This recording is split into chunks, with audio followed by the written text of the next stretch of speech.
Have you ever been fighting with the narc and you feel like you're dealing with an actual demon? Like their behavior is so cruel and so evil that you feel like their body has been possessed or taken over by a demon? That's because the narcissistic spirit is a demonic spirit. And a lot of you might say, Mercy, that's a little harsh. They're just a narc.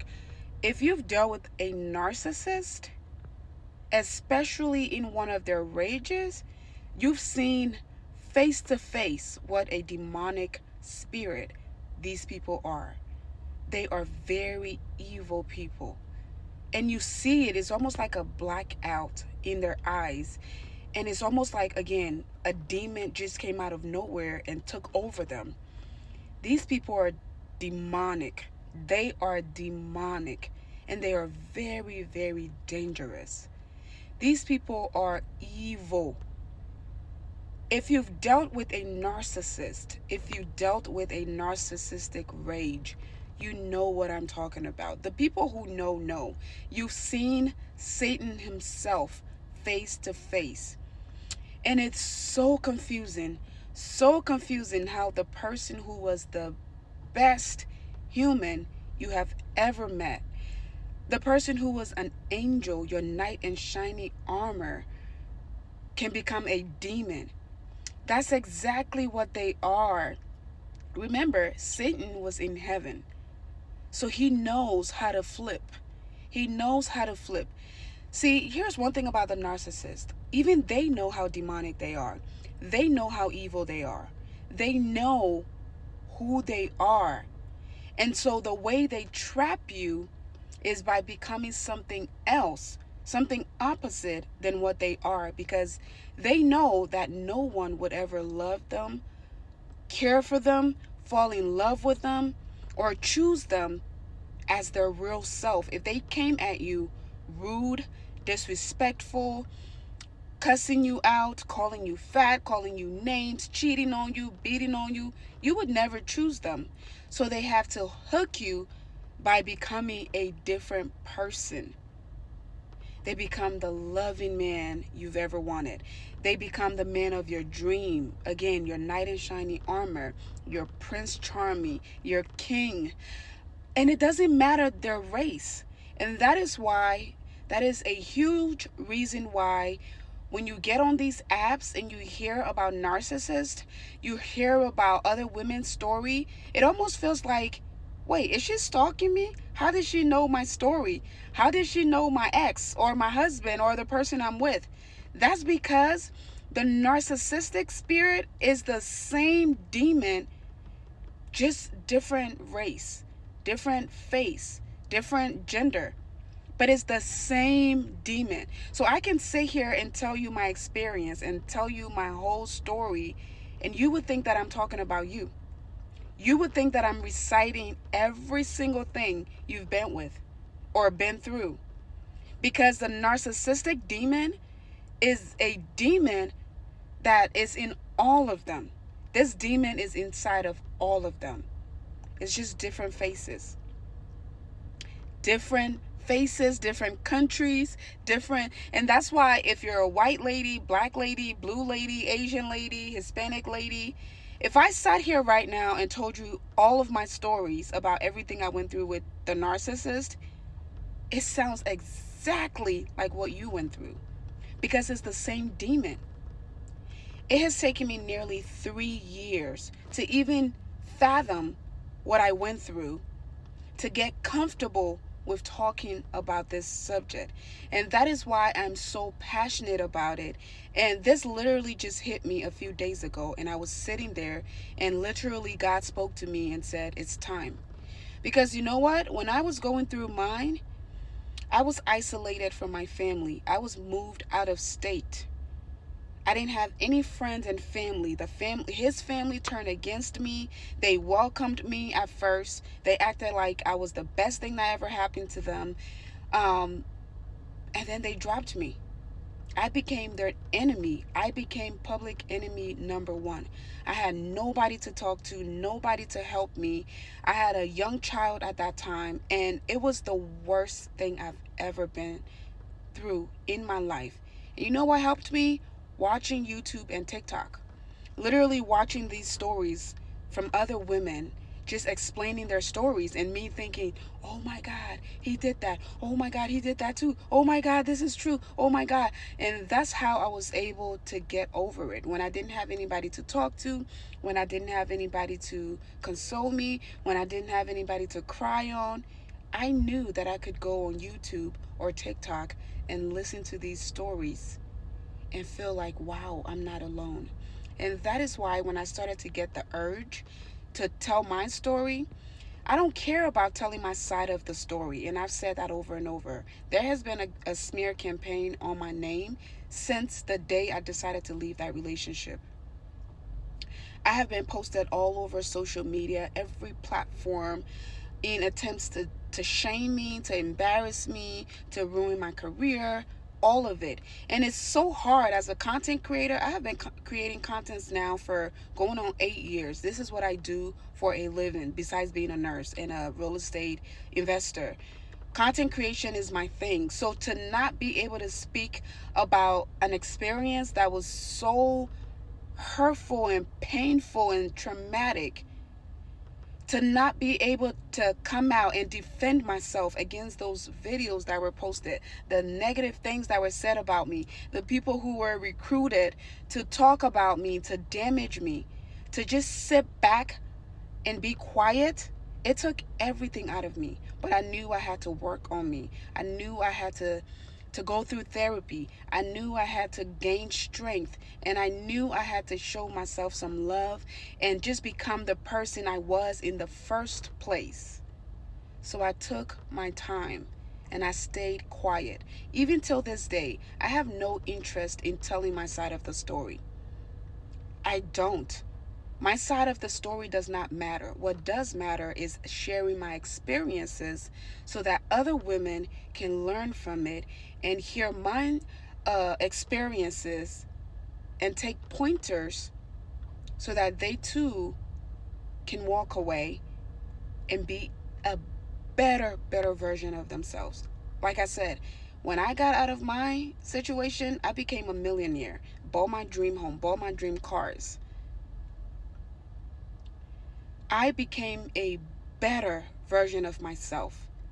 And another video I'm going to do, because I want to really elaborate on, is the worst thing you can do to a narcissist after leaving them is succeeding, becoming your best self. That arcs their nerve, because what they want to do is grab you as a strong person, a beautiful person, a likable person, and tear you completely down until you're completely damaged and leave you there. So God forbid if you rise up and start to do good. Oh my goodness. That kills them. It kills them. So if you ever watch a video and you think, oh my God, how did she know my story? It's because we're all dealing with the same demon. And that's how it sounds like she's telling your story. Because I was there too. I used to hear these stories and think, is she following me? Like, did I tell her this? Like, I don't even know this lady. It could be a white lady, blue lady, black lady. And it just sounds like we're all dealing with the same person, because we are. We're dealing with the same demon. They have a playbook that they all practice by. And it's to the T. To the T. And that's why I just grab my phone, hold my phone, and tell these stories, because I don't need to rehearse it. I don't need to edit. I don't need to, like, the experience comes natural. The stories come natural. And like I said, I have 10 years of stories to tell. And my situation was only a year. So if you're dealing with this or have dealt with this and you feel like you need a support group, you feel like you just need to hear it from someone else to validate how you're feeling, make sure to follow my page, because like I said, I'm trying to be led by God to share as much as I can share without bringing drama into it and, dragging the other party, and none of that. My goal is to help other women, just like the videos before me helped me when I was in my situation. The spirit versus the actual diagnosis. Let's get into it. I actually really love this comment because if you guys follow me for any length of time, y'all know that I am a psychologist by trade, and also I believe in the biopsychosocial spiritual perspective of mental health. That basically means that I believe that all these different domains can impact one's emotional and cognitive functioning. So this comment is related to the 1% of individuals who are diagnosed with narcissistic personality disorder. This person is saying they disagree because there are more people who might function or be oppressed with the spirit of narcissism. Let's be clear, there's a difference between having the spirit of something or being oppressed with the spirit of something versus actually meeting the clinical criteria for a diagnosis. One can be vexed with the spirit of depression. They might be vexed with the spirit of anxiety, but it doesn't necessarily mean that same person will meet all the clinical criteria in order to meet that diagnostic criteria based in the Diagnostic and Statistical Manual of Mental Health Disorders, which is what we use to diagnose. So there's a huge difference between spiritually experiencing something and also meeting the criteria for something. But again, great comment. I'm Dr. Shonda, the culture psychologist, and you guys can watch my show on Fox Soul every Thursday at 9 p.m. Eastern Standard. So the spiritual side of narcissism, this demon that they gave a name, that they give all the demons a name, like they gave bipolar the name, ADHD a name. All these different names are demons.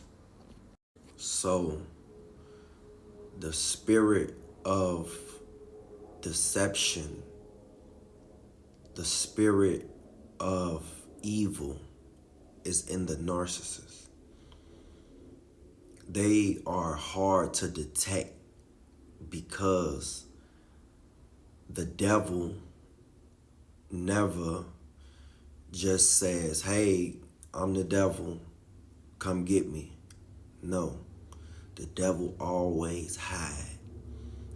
It's always hard to detect the devil. So when you always confront the devil and you look the devil in his eyes, they run.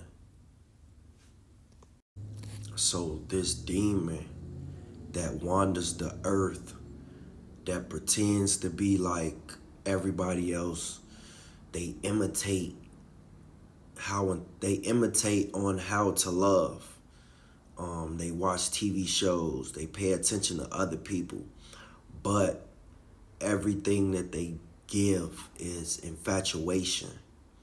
They don't know how to really love. They don't know unconditional love. Everything that the narcissist is about is deception and evil, the spirit of evil, the devil. So why everybody running around on this earth thinking that the devil is not here on this earth? He is here. He is that person, and that person. The devil is very deceptive. They operate under evil deception. That's it. Everything is a manipulative tactic. Everything is manipulation, and they blend in with normal society, but they have to feed that demon every day of their life by seeking new victims to ruin everybody's life that they come in contact with. One of the evil spirits that narcissists host is actually a spirit called Lilith. Now, I have a breakdown about this in my book, When Satan Plays Matchmaker, but in the Bible, Lilith is actually referred to as a screech owl, according to Isaiah 34:14. Now, one of many characteristics of this entity is that it is actually a spirit of lust that gets people led astray, of course, through fornication, through adultery, through just leading people into lustful situations where they feel like they are not strong enough to resist the temptation. Now, of course, even though the name of this spirit is called Lilith, it is not just subject to women. There can be also men with this spirit as well. It is, and entities are not boy or girl, male or female. This goes for all humans. Another characteristic of Lilith is that she absolutely hates children. So when you're dealing with a person that has this type of spirit, notice how they, man or woman, notice their hatred for children. They may say that they love kids up front. They want so many kids, especially when you're dealing with a narcissist. You know that a narcissist will tell you anything that you want to hear up front in that love bomb stage. But deep down, they despise children. This is why they go ahead and spread their nasty little seeds everywhere and just leave the children alone. One of the chief spirits in narcissism is Lilith. It's ruled by lust, and they absolutely cannot stand children. They don't want to raise children. They have no desire to be around children. In fact, this spirit is often synonymous with the KILLING of children. Of course, we cannot say that word on this channel because I don't want to trigger the algorithm. And of course, I have a breakdown of this in my book, When Satan Plays Matchmaker, Exploring the Spiritual Side of Narcissism. I just want everyone to be aware because we're dealing with more spirits other than just Jezebel, Leviathan, all of the typical ones that you hear. On my channel, I talk about the Nephilim. I talk about Cain and Abel. I talk about Absalom. There's so many more. My book lists them also, but I just want people to be aware that you're not dealing with a physical person. You're dealing with a person that is being inhabited with a spirit that is a unkind spirit, a demonic spirit, a spirit who hates you and your children. So do not get discouraged out there, because the more information that you get, the easier it is to leave, because you're now thinking with logic instead of your feelings. All right, bye. So when you are with the narcissist and you sleep with them, the narcissist transfer demonic spirits that they have. They have Leviathan, they have Jezebel, they have lying spirits, they have spirits of fear, anxiety, self-sabotage. They also have the Judas spirit, which is the spirit of betrayal. One of the hardest things to heal when you are in a narcissistic relationship is from the betrayal trauma that comes along with that. The spirit of Leviathan is the spirit of pride. This is spoken about in the Bible. This spirit breaks a godly covenant. So many of you have been praying and standing for your husband or your wife to change, and you're like, why won't they change? Well, number one is because they have a hardened heart towards God, and they have a hardened heart towards you and your union. And people who are narcissistic, yeah, they are mentally disordered, but they're spiritually disordered. They're emotionally disordered as well. So it doesn't matter what you say or do, this person won't change, and they won't see it the way you see things. And actually, you'll notice that over time, while they have stayed the same in their evil deeds, you are changing. The inner you is changing. You don't like things about yourself. You start to pick apart the same things that the narcissist is picking apart within you. So you actually start to mirror the person that they are programming you to become. That's why it's very important, once you get out of a narcissistic relationship, a narcissistic marriage, you have to get deliverance. You have to go to the Lord and you have to seek Him.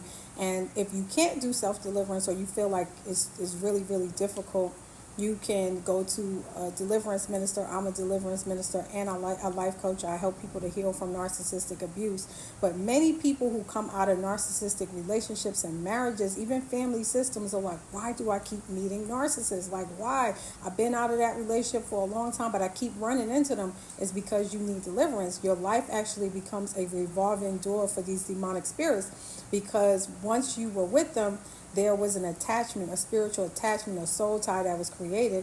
And if you don't break that soul tie, you will actually become like, it's almost like a GPS for them. Like, they know how to locate you in the spirit. And so although you may not have been with a narcissist for a long time, they still have access to you. Maybe not that narcissist, but the spirits that inhabit narcissists. This is a diagram that I created that shows just a visual of how demonic spirits work and how they're transferred in narcissistic relationships. I am a life coach and a deliverance minister, like I said, and I help people to heal from narc abuse and help them to get spiritually delivered from demonic spirits. A lot of people have soul wounds and they have unforgiveness, which is blocking their destinies. I also write ebooks about this, and I have an incredible course, Restored to Destiny, that really dives in deep and to help people heal from narcissistic abuse. And if you want a one-on-one session, please go to www.MarwanaRatcliffe.com. So we always talk about narcissists from a psychological perspective. Well, I know as a mental health provider, a psychologist, doctor of psychology, that's what we do. We talk about it from diagnostic space. And a lot of people talk about it from their personal experience. But what I notice is missing is that no one talks about the spiritual side of narcissism. And let me tell you, narcissists are demonic. It's a demonic spirit that wants to suck people's resources while trading their lack. So what narcissists do is they're attracted to the greatness in you, and they want to trade off their bad for your good. So with every narcissist, a true one, a diagnosable one, a one that's malignant, wicked, they all have a spiritual component to them. And what they do is they treat their victims like trash, and then they end up living a life like they're the great ones. That is because they are destiny swapping with you. So what they do is they pretend like you don't matter. You're stupid. Your needs are, obsolete, and their needs are the only needs that matter. And it literally works. So with narcissists, you have to go into the spiritual realm to reclaim your power, not try to get them back, not be like, oh, I'm gonna ice them out, I'm gonna go no contact. No, you have to go spiritual with them because they're fighting spiritually. How is it that they make everyone feel guilty? They make everyone feel shameful. They make everyone feel like they are crap or like they are the bad ones. And then they're going out in life and acting or behaving as if they're the good ones. And then they're getting all of these things. They get the best partners, they get the best jobs and cars because they're destiny swapping. So they like to beat up on their victims while draining their resources. So they're beating up on you because they're ultimately jealous that you're great. And if you're great and they don't see themselves as great because it's a disorder of self-esteem, they're ultimately seeing you as greater than them, right? If they don't like themselves and they like you, ultimately they're seeing you as a person that's more likable than them. So what they do is they beat up on their victims and then they drain their resources because they can't gain power on their own. So what they do is they beat up on you to drain your power. Everything about you is unimportant and everything is so important about them. That's spiritual. They also have God complexes. Another spiritual component is that they flood you. They flood you so that you don't have any friends, you don't have any loved ones, you don't have a support system. They become your everything because everything has to be about them. That's demonic. When a person is a Mimi monster, everything has to be about them. And then when you want to escape, you don't have anyone.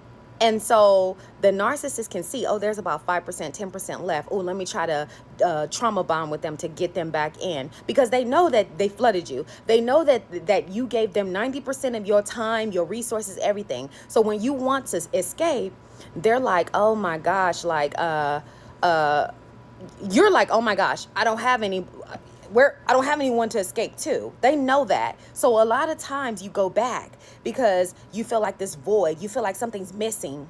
That's because they flooded you and you just don't have any resources. So you just have to regain your power, fill that void with the Holy Spirit, and go and fight for yourself, because that little feeling like you miss them feeling, that's just the demonic cycle. That's just the demonic connection, the trauma bond.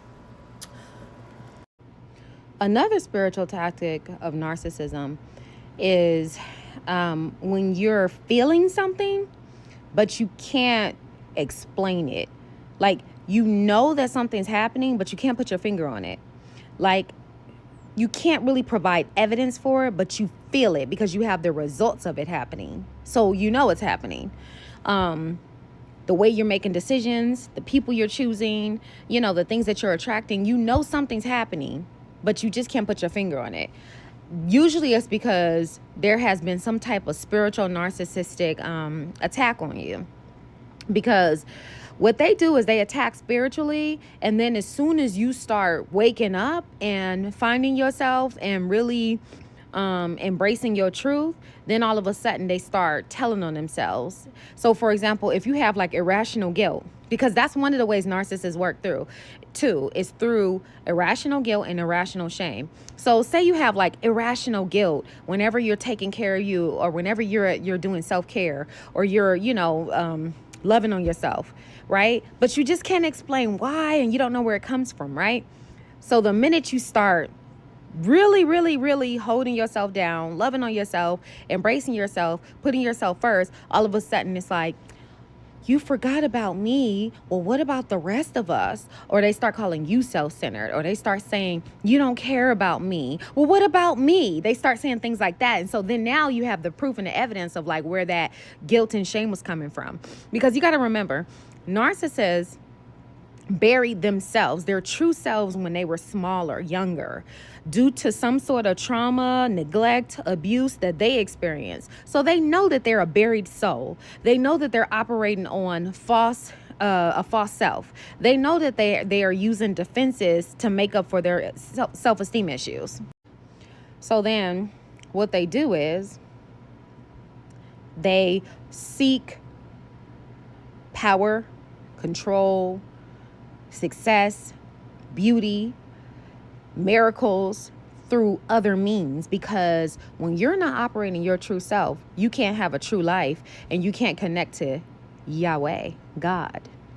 So what they do is they connect with people who have those connections. They have a true self, an authentic self. They have a connection with God, and then they destiny swap with you, and then they take on your life, and then you start taking on theirs. So you're a beautiful person and you're living a life like you're ugly, or you're a thin person but you feel fat, or you're an intelligent person but you feel like you're, I don't know, you feel like you're not intelligent.